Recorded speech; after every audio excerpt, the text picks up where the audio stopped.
Today's fajita recipe is not only super simple, but also balanced and healthy.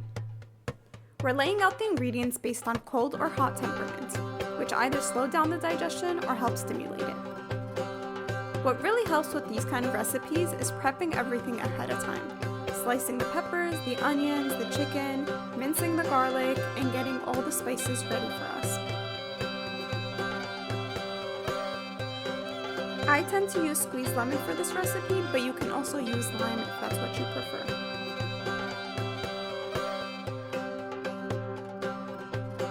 We're gonna start by mixing in the spices with the chicken. You can do this 24 hours in advance or 20 minutes before getting started. It really depends on your time, but obviously the longer the spices sit in there, the bigger the flavor. So the sooner you can marinate this, the better. Let's heat up the pan and add in the oil. Start sauteing our chicken.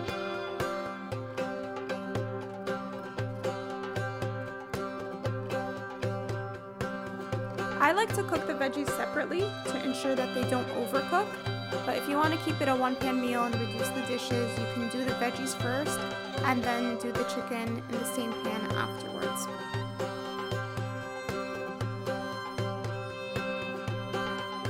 Once our chicken is browned, we want to add in the lemon juice and the vinegar. If you have some brown spots on the pan, by putting the lemon and the vinegar in there, it helps to ease those up a little bit, and just mix them in with the rest of the recipe. It gives it some flavor. While we're cooking those, let's get into the sides. I like to do a really simple guacamole. It's just a few ingredients. If you want to get a little bit fancier with it, add in your red onions, add in your tomatoes, whatever it is you like, that's totally up to you. The pico I like to make has pineapple in it, helps to balance it out a little bit, but also adds a lot more flavor.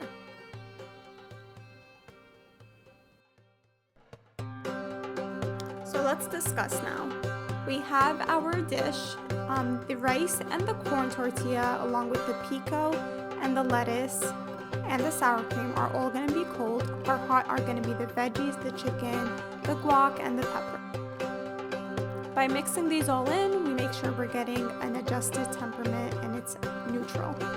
Now to the fun part. We're going to try to balance out this recipe to make sure it doesn't go overboard with carb or protein portions. So we can put either a corn tortilla with rice and then it'll be overboard, or we can do just the rice on its own and increase the veggie portion.